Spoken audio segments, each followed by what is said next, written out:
2024년 2회차 생략됐던 한 번 문제 풀이하겠습니다. 이 부분은 제기 메소드와 관련된 문제고, 제기 메소드를 본격적으로 설명드리기 전에 만약에 제기 메소드를 쓰지 않았을 때는 어떤 식으로 문제 처리가 되는지 먼저 한번 확인해 보겠습니다. 이제 코드는 보시면 아시겠지만 스트링이라고 하는 타입의 객체죠. 변수라고 하셔도 되고 A, B, A, C, A, B, C, D라고 하는 총 8개의 각각 문자를 가진 문자로 이루어진 문자열 변수죠. 두 번째는 논리 변수, 즉 true 또는 false가 올 수 있는 논리 변수인데요. true 또는 false가 오는 논리 변수 배열입니다. 그죠? 그리고 그 사이즈는 총 256개, U라고 하는 연산자를 써서 선언했습니다. 이 경우에 여기에는 그러면 과연 만들어진 영역에는 어떤 값들이 들어가는가? 배열은 보통 기본값이 들어갑니다. 만약에 여러분들이 이게 정수를 만들었다고 하면 전체 256개의 정수로 채워진 배열이 됩니다. 그렇다면 논리 변수는 어떻게 되느냐? 보시다시피 모든 값이 홀수로 채워진 논리 배열이 만들어지는 겁니다. 그러면 이제 여기서부터 보시죠. 총 지금 2개, 3개, 4개, 5, 6, 8, 총 8개의 함수 호출이 있습니다. 함수부터 먼저 한번 들여다보겠습니다. 함수는 위에서 선언된 문자열 변수를 봤고요. 그 다음에 길이, 문자열의 길이를 변수로 봤는데 파라미터를 봤죠. 보낼 때마다 어떻게 됩니까? 순수하게 8이라고 하는 걸 보내는 게 아니라 7, 6, 5, 4, 3, 2, 1, 0 이런 식으로 문자열의 길이를 보냅니다. 마지막에는 뭘 보내냐면 이 상단에 선언된 논리 배열의 값이 복사돼서 들어옵니다. 함수는 제가 설명드리지만은 위에 있는 내용이 그대로 안에 함수의 파라미터에 복사가 된다고 생각하시면 됩니다. 예를 들어서 여기에는 어떤 값이 들어갔냐? 이 값이 그대로 복사돼서 들어간다는 거죠. 이렇게 이해하시겠습니까? 자, 그러면 한번 프로그램을 한번 실행시켜서 한번 보겠습니다. 첫 번째, 자 여기 보시면 함수는 어떤 결과 값을 돌려보내는데 return이라는 변수에 마주치는 이 부분의 값이 여기에 복사돼서 들어갑니다. 할당 연산자를 통해서. 자, 먼저 함수 호출 들어갑니다. 자, string 그 전체를 보내죠. 그 다음에 길이를 보내는데요. 길이의 마이너스 1입니다. 즉 여기에 7이라고 하는 값이 들어가고요. 전체가 false인 배열이 들어갑니다. 여기서 뭘 하고 있느냐? 인덱스의 길이가 0보다 작으냐? 즉 해당되는 문자열이 하나의 문자열도 없느냐? 이 얘기겠죠. 이 경우는 해당되지 않기 때문에 조건에 맞지 않아서 리턴하지 않고 다음 라인으로 넘어갑니다. 여기서 잘 보시면 자, 스트링 요 객체 내부에 존재하는 메소드 중에 스트릭트 8이라고 하는 메소드가 있습니다. 이 메소드 잠깐만 들여다보고 가도록 하겠습니다. 자, 자바 시스템에서 제공하는 스트링이라고 하는 클래스를 지금 들어왔는데요. 이 내부에 존재하는 메소드를 한번 들어가 보겠습니다. 자, 내부에 지금 캐릭터 8이라고 하는 메소드가 존재하는 스트링 클래스 내부에 잘 보시면 아시겠지만 다시 이 메소드를 호출하죠. 자, 이 메소드 가보시면 어떻게 돼요? 길이가 넘겨받았으면 해당되는 길이의 위치값을 넘겨주고 있습니다. 해당되는 길이의 위치값을 받아서 해당되는 문자를 돌려주고 있죠. 그 얘기는 무슨 말이냐? 자, 인덱스 값을 받았는데 처음에 7을 받았죠. 근데 스트링 안에 내부에 뭐가 있었습니까? 문자열이 있었죠. 근데 문자열은 잘 보시면 아시겠지만 배열과 상당히 유사합니다. 마치 문자 배열과 유사한 거죠. 여기서 7이라고 하면 어디를 가리키느냐? 첫 번째 문자의 위치를 0으로 잡습니다. 그래서 배열과 똑같이 1, 2, 3, 4, 5, 6, 7. 즉, 이 시점에 최초 이 메소드 호출됐을 때 넘겨지는 C의 값은 뭐냐면 D입니다. D. 자, 그런데 C의 값을 가지고 뭘 하고 있냐면 요게 논리 배열의 위치 값으로 쓰고 있습니다. 이게 어떻게 가능할까요? 여러분이 이 시점에 ASCII 코드라고 하는 것을 이해를 하셔야 되는데요. 자, 제가 ASCII 코드 잠깐만 찾는 것만 보여드리고 여러분들이 나중에 구체적으로 한번 확인을 보십시오. 자, 인터넷에서 여러분들이 브라우저를 띄우시고 ASCII 코드표라고 하는 것을 검색을 하시면 화면에 보시는 것처럼 이렇게 여러 ASCII 코드표를 보여주고 있습니다. 어떤 걸 보셔도 상관없는데 아무거나 하나 그냥 선택을 해 보겠습니다. 선택을 해서 봤습니다. 자, 여기 잘 보시면 글자가 조금 그런데요. 잘 보시면 보이십니까? 여기 보시면 A라고 하는 문자 쪽에 탭 중에 A라고 하는 게 보이죠? 오른쪽 끝에 문자 아래쪽 보면 A라고 하는 게 보이지 않습니까? B, C, D 보이시죠? 근데 얘와 마치 대응되는, 실제 대응되는 겁니다. 컴퓨터 내부에서 A라고 하는 문자가 어떻게 저장이 되어 있느냐? 97이라고 하는 값으로 저장이 되어 있습니다. 지금 저희가 찾는 문자가 뭐죠? D죠. D. D는 뭐라고 되어 있습니까? 100이라고 되어 있죠. 나중에 여러분들 하나씩 살펴보시면 되고요. 미리 모든 문자 에서 제가 다 찾아놨으니까 그걸 통해서 한번 보겠습니다. 자, 그래서 어떻게 되느냐? 여기 상단에 존재하는 문자가 A와 B와 A와 C, A와 B, C, D. 즉, 하나씩 놓고 보면 A, B, C, D죠. A는 97, B는 98, C는 99, D는 100으로 내부적으로 실제 얘는 정수 숫자입니다. 물론 정수라고 해서 모든 정수는 아니고요. 0에서 255 사이의 정수를 우리가 ASCII 코드표에서 각각 매칭을 해놨는데 그렇다면 처음에 값이 D이기 때문에 당연히 여기에 D가 가겠지만 실제로는 숫자 값인 100이 들어갑니다. 배열은 시작 인덱스가 0이죠. 그렇기 때문에 인덱스에 100이 들어간다는 얘기는 무슨 말이죠? 101번째 요소죠.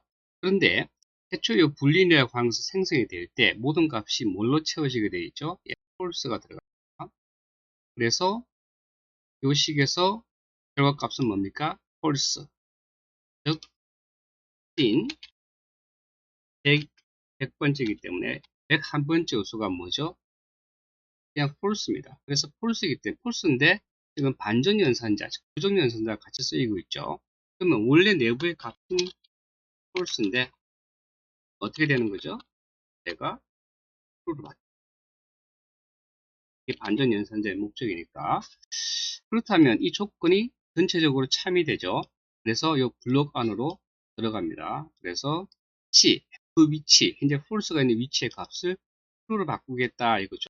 그래서 101번째 위치에는 이제 true가 들어가 있게 됩니다. 이해가십니까? 그 다음에 돌려주는데 뭘 돌려주냐면 아래 이 문장을 실행하지 않습니다. 여기서 바로 함수가 끝나버리니까 C가 이제 값이 D죠. 이해가십니까? 근데 땡땡 이렇게 했다는 얘기는 문자열이죠. 얘는 문자고 문자와 문자열을 더하기를 하게 되면 문자열이 됩니다. 여기 넘어가는 값이 뭐냐면요. 바로 문자열 D입니다. 이게 첫 번째 함수의 결과입니다. 이 리절트에 담겨있는 문자. 두 번째, 하나 더 줄었죠. 그러면 이제는 8에서 2를 뺐었기 때문에 6이 됩니다. 6.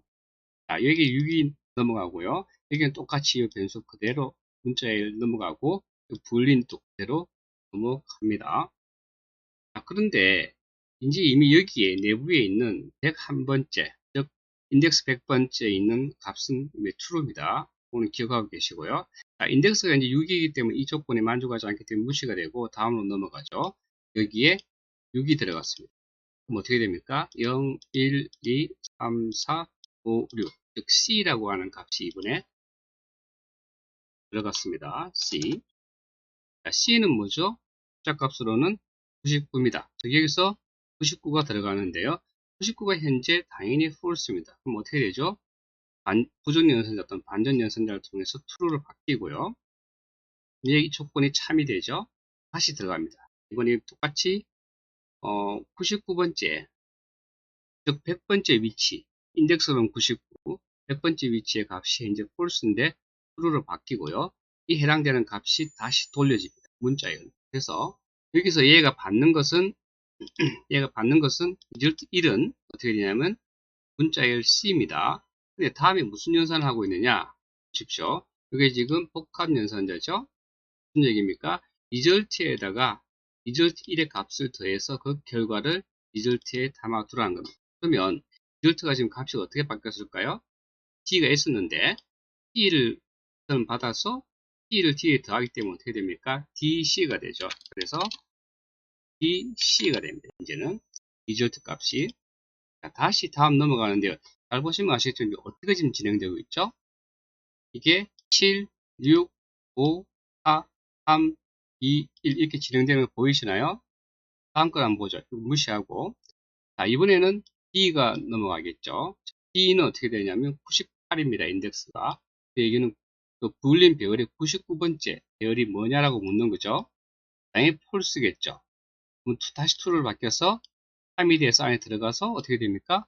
해당 위치에 값이 폴스에서 true로 바뀌고요. 이 값이 그대로 넘어갑니다. 얘가 B를 받죠. 근데 뭐하고 더합니까? 이 값을 기존에 있던 DC와 더해서 리절트에 저장하라고 되어 있죠. 어떻게 됩니까? 그러면 DC, B가 되겠죠.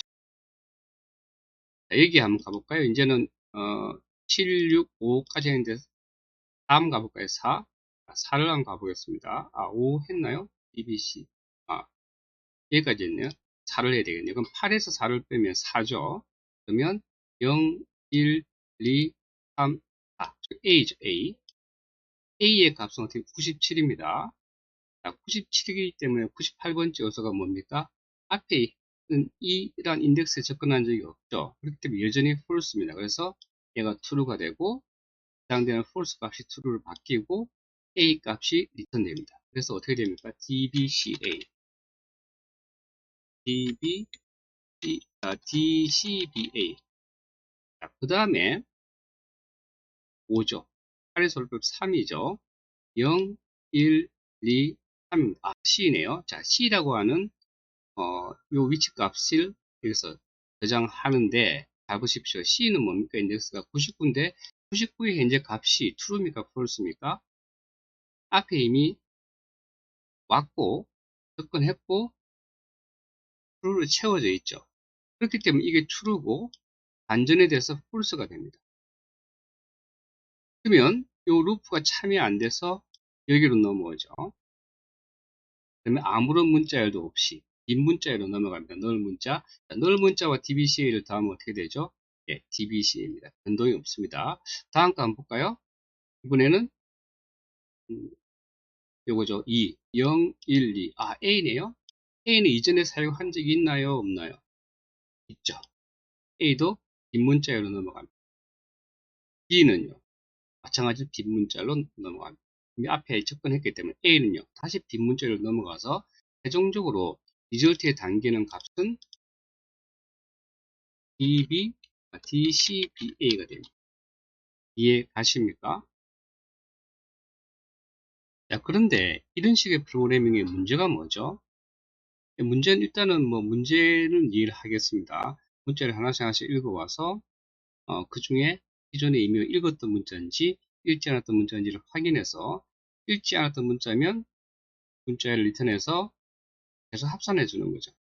그러니까 순수한 그 문자, 유니크한 문자만 지금 현재 모아서 출력하는 겁니다. 근데 만약에 이 문자열의 길이가 이렇게 또 이렇게 들어갔다고 생각해 보죠. 이때 어떤 문제가 생기죠? 이런 경우에 이 함수가 몇 개가 더 필요할까요? 이 개수만큼 함수가 필요하다는 거 아시겠습니까? 보통 저희가 알고리즘에서 하노이의 법칙, 하노이의 어떤 문제를 푸는 알고리즘, 하노이 탑 문제를 푸는 알고리즘이라든지 또는 그 팩토리얼 연산 같은 경우 대표적인 이런 문제거든요. 이제 그렇게 할 경우에 숫자가 커지거나 숫자의 길이가 문자열의 길이가 많아지거나 또는 처리해야 될 가지수가 경우의 가지수가 많아지게 되면 이 부분이 무한대로 늘어나죠. 그리고 그때그때마다 코드가 달라집니다. 왜 그러냐면 푸는 방식이 다를 테니까. 그러면 내가 몇 개의 함수를 반복적으로 호출해야 되는지를 알 수가 없죠. 게다가 길이가 굉장히 길어지면 굉장히 많은 똑같은 함수를 계속 호출하는 과정이 있습니다. 이런 문제를 저희가 해결하기 위해서 바로 제시된 것이 제기 알고리즘입니다. 제기 알고리즘. 그렇다면 제기 알고리즘 방식으로 이 코드를 풀었을 때 어떤 모습이 되는지를 보여드리겠습니다. 자, 상단에 있는 메인 쪽의 코드가 확 줄었죠. 딱 한 번 호출합니다. 그래서 최초 호출할 때 모습이죠. 얘가 딱 호출이 됐습니다. 최초 호출합니다. 7이라는 값이 넘어가죠. 그러면 정적 메소드 이 내부에서는 어떻게 바뀌었는가 보시면 아시겠지만, 자, 여기 함수가 원래 호출했던 함수죠. 여기서는 계속 필요한 개수만큼 반복적으로 호출해야 됐다면, 여기서는 딱 한 번만 호출하고 내부적으로 어떻게 하고 있냐면요, 자기 내부에서 자기 스스로를 호출하는 겁니다. 그래서 처음에 7이란 값이 넘어와서 여기에 지금 원래 이제 C라고 하는 이 값에 뭐가 들어가냐면 T가 들어갑니다. 이해 가시죠? 그런데 여기서 다시 어떻게 하고 있냐면 자기 자신 호출하고 있어요. 그러면 이 본래 함수 같은 경우에는 어떻게 되느냐, 상관없이 다시 하나가 줄어든 값이 또 들어오죠. 그래서 반복적으로 이렇게 들어갑니다. 처음에 7인데 다시 6이 들어가고요, 5가 들어가고 이런 식으로. 함수는 자신의 내부에서 호출된 함수 같은 경우에 다시 호출이 되게 되면 원래 맨 처음에 있던 함수는 프로그램이 중단되지 않고 기다리고 있게 됩니다. 그 함수의 호출 결과가 끝날 때까지. 근데 얘가 계속 반복적으로 호출이 되고 있습니다. 그렇죠? 그리고서 어떻게 하냐면 그때 10 값이 그런 식으로 그 앞에, 그러니까 0이 되기까지는 여기 부분이 리턴이 되지 않고 지금 이제 C의 값으로 멈춰져 있다고 보시면 됩니다. 얘는 호출이 되고 얘는 여기서 멈춰지는 거예요. 왜? 이 리절트를 기다려야 되니까. 리절트를 기다려야 되니까 그럼 첫 번째 T죠. 여기 T가 들어갑니다. 리턴 하려고 했더니 어떻게 됩니까? 얘의 결과를 기다리고 있는 거죠. 얘가. 그래서 다시 그 함수 내부에서 C는 뭐가 됩니까? 예, B가 됩니다. C가 됩니다. 첫 번째 D가 여기 채워지고 얘를 기다리고 있고요. 다시 그 다음 쪽에서는 어떻게 됩니까? C를 여기다가 채우고 다시 그 다음 호출을 기다리고 있죠. 그렇게 해서 점점 더하다 보면 맨 마지막에 앞서 했던 이것과 동일한 결과가 나오게 되는 겁니다. 이해가세요? 한 번 더요. 여기 지금 7이 넘어왔습니다. 문자 L은 다 넘어왔죠. 보시는 것처럼. 그리고 얘는 불린, 홀수로 저장된 값이 넘어옵니다. 그 다음에 이제 그 7이기 때문에 당연히 D의 값을 C가 담고 있게 됩니다. 그 다음에 얘가 지금 캘큘레이션을 다시 호출하고 있죠. 호출과 별개로 첫 번째 했던 얘에 대해서 이 문장이 실행이 되는데요. true로 담았어요. 근데 리턴을 딱 하려고, 즉 첫 번째 호출된 함수를 끝내려고 했더니 얘가 뭐를 기다리고 있죠? 네, 얘를 기다리고 있어요. 얘는 같이 공유하지 않습니까? 공유합니다. 얘를 기다리니까 여기서 딱 멈춘 겁니다. 그 다음에 다시 합쳐질 때 C가 합쳐지는데 C도 동일한 걸 다시 내부적으로 다시 호출하기 때문에 이번엔 DC가 그 상태에서 멈춰져 있는 거예요. 그리고 다시 이제 D죠. D의 값을 넣고 다시 그 다음에 리절트에 멈춰지는 거예요. 그러면 잘 생각해 보십시오. 처음에 D가 문자에 이렇게 있는데 현재 지금 리절트가 결정이 안 됐죠. 리절트가 위정입니다. 대기입니다. 대기. 처음에 호출할 때. 두 번째 어떻게 되냐면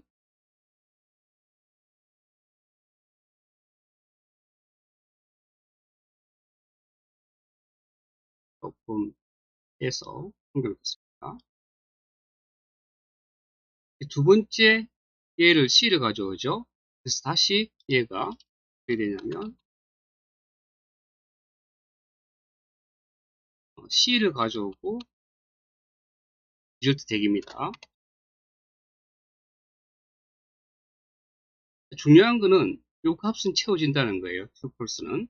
그 다음에 어떻게 됩니까?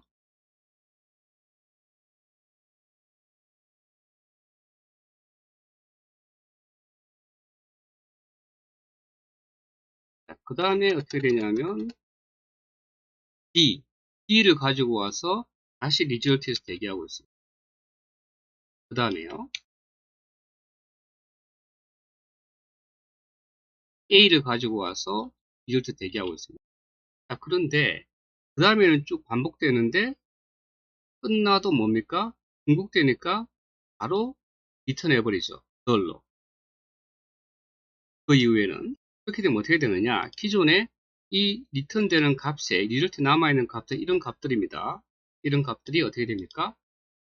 C, D에다가 C가 더해질 리턴 값이 들어가는 거고요. D에 C가 더해지죠. 그 다음에 다시 B가 넘어오죠. DC, B. 다시 어떻게 됩니까? DC, DA. 이렇게 되는 겁니다. 결과적으로는 얘가 처리했던 방식을 그대로 구현을 해주고 있습니다. 대기함수를 사용함으로 해서 똑같이 약간 복잡하고 여러분들이 뭐 이런 문제 아니고 또 다른 문제 같은 경우에 동일한 것에 대해서 또 제기함수를 쓸 때 굉장히 어려움이 있을 수 있습니다. 원래 얘가 제기가 되지 않았을 때 원래 함수의 모습을 여러분들이 떠올리실 수 있으시면 문제를 해결하는 게 조금 더 빠르시고요. 그렇지 않고 지금처럼 논리적으로 제기함수를 이해를 하셨다면 여기서 리조트 값을 대기하고 있다 라고 하는 걸 여러분들이 이해를 하시는 게 중요합니다. 자, 이렇게 해서 직접 여러분들이 제기함수 내부에서 문제를 해결할 수도 있고 지금처럼 대기가 아니었다면 어떤 식으로 제가 처리될 것인가를 이해를 하신다면 지금처럼 이러한 방식을 떠올리시면 문제를 해결하시는 데 조금 더 쉽지 않을까, 이해에 도움이 되지 않을까 생각합니다. 자, 2024년 2회차 세 번째 제기함수 관련돼서 문제를 한번 풀어보고 해설을 해봤습니다. 여기서 끝마치겠습니다. 네, 수고하셨습니다.